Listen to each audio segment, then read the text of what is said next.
tree. It's just another beautiful day out here in Hawaii. I'm gonna give you a look around this farm and we'll see how bananas grow and how to take care of them, because we got a couple different kinds out here. It's just a beautiful day to show you around the property, so come with me and we'll see what's going on. We're in the banana patch right now. This is a little baby banana. They're kind of like a clumping type of tree, like you plant one and then more babies come up all around. This is actually a pretty short variety here. I think it's a Thai variety. Out here in Hawaii, there's only a few varieties of bananas that grow really well. The apple banana is one of them. A lot of them get diseases out here because when there's no winter to kill everything off, diseases and pests just don't rest. In order to take care of these things, what you want to do is come through and cut off these branches that have started to yellow and like tatter or whatever. So, so what you want to do is like use a sickle. This is a handy little tool for all sorts of garden stuff. They're like 10 bucks maybe at the most.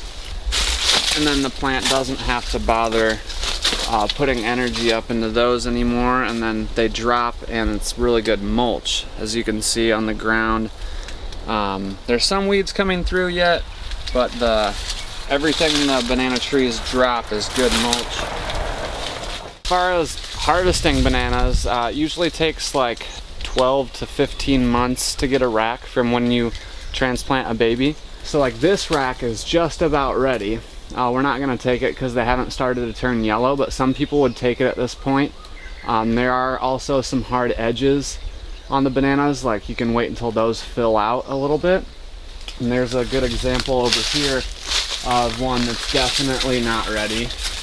As you can, obviously they're too small and like the edges are all sharp, But like this here is the flower, and this is always dropping petals, and they say that these are really good for your garden too. So like when you take down a rack, put the trunk back down in the banana bed because it's feeding tons of potassium back into the soil, which obviously everyone knows bananas are high in potassium. They gotta get it from somewhere, and there's a lot stored in the trunk of the tree, so don't go throw it in the bushes or whatever. Put it right back in the patch.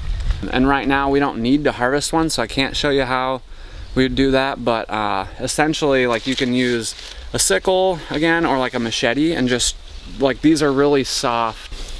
As you can tell, like they peel apart, but this stuff is pretty soft. Like I can cut into it with my thumbnail. So you chop one down low, and if you got someone with you, you catch it as it falls so the rack doesn't get all bruised up or whatever.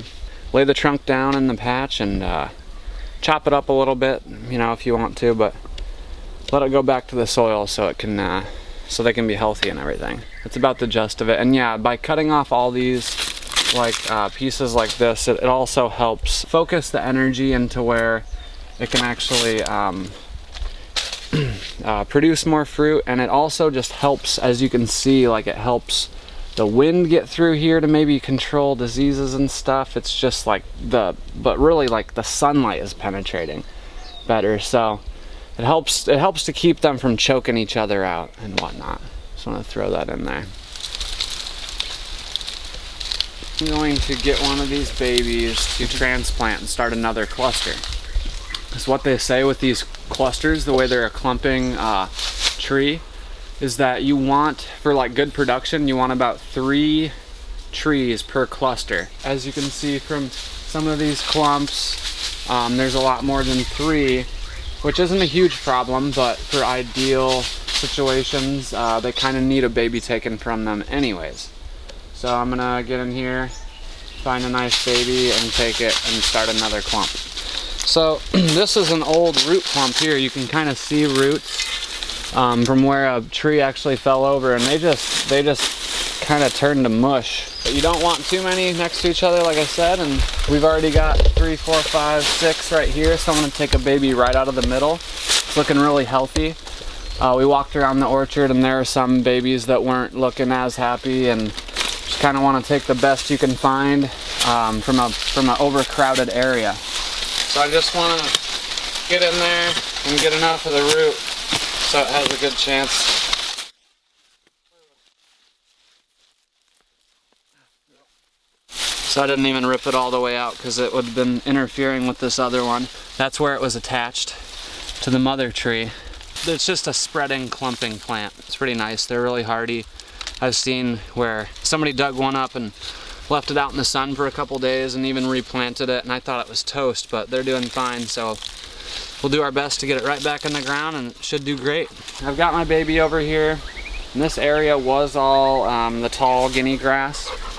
So before I plant it, I'm just gonna like take care of this clump right here and maybe any others, because like it doesn't seem like anything now, but this is one that survived the massacre earlier, and if there's roots there, it's only gonna become a big plant before too long. So I like to get all the dirt off of them, because if you leave the dirt on there, you're just giving it another chance. You throw it somewhere and it rains and the thing's growing again. So pretty tenacious roots for just some grass, but you know, everything's trying to live out here.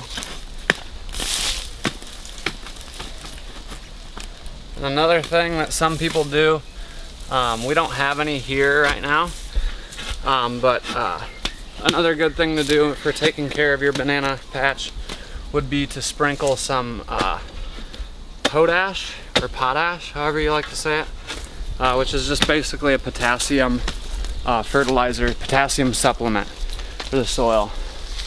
Because once again, as everyone knows, bananas are high in potassium. It's got to come from somewhere. So it looks like I got a good depth here.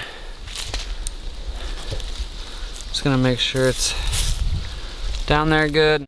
But what I like to do when I plant a tree, I like to leave a little bit of a crater.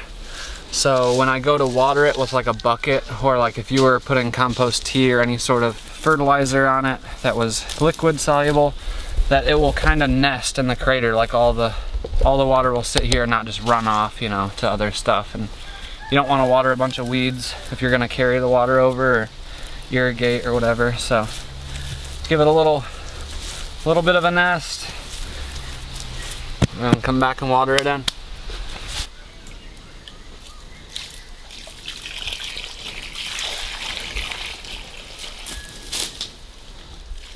Alright, so now that you've seen how they grow, maybe you live in a climate where you can grow some bananas and take care of them. Otherwise, hey, maybe do some traveling, help somebody take care of theirs. Otherwise, you learned something today, so good job.